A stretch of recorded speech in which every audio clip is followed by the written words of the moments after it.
So I just want to give in this final lesson some words about how we honor the Blessed Sacrament of the Eucharist outside of Mass.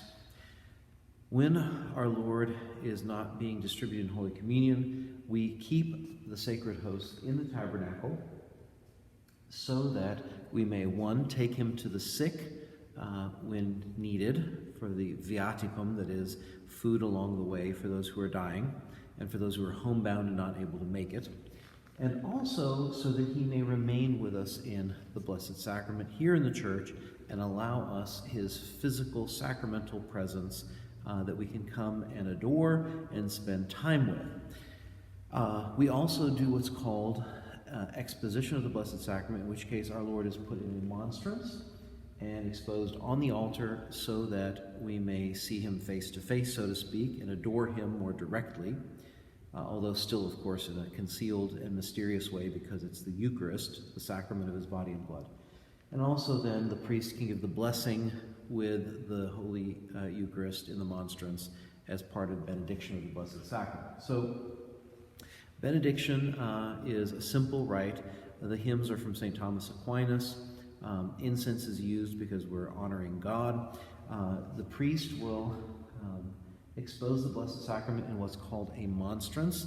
The host is held in what's called a luna. The luna is placed in the monstrance. That just comes from the Latin word for to show. And then the monstrance is placed on the altar, often on what's called a tabor, which is an allusion to Mount Tabor, where the transfiguration of our Lord happened. And so during this time, there's silence, there's prayers, etc. And then at the end of whatever time of exposition we have, the priest will then give benediction with the Blessed Sacrament. He'll wear a humeral veil so that we see that there's no contact there, in the sense that the blessing is Jesus himself, who we are receiving the blessing from in the Blessed Sacrament.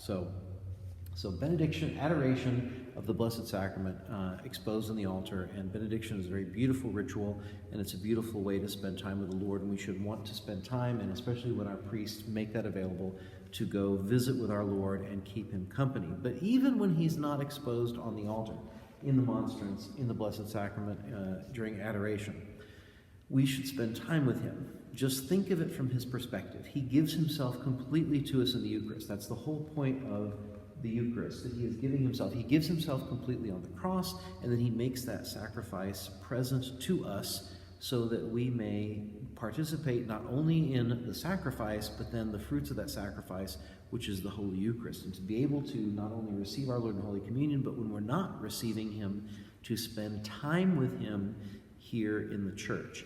And he does so and waits for us, and so often we do not come and see him. So we want to make sure that we spend time with our blessed Lord in the Blessed Sacrament.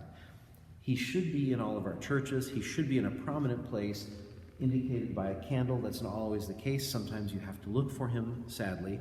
But we should always want to spend time with our Eucharistic Lord, because that is what it's all about.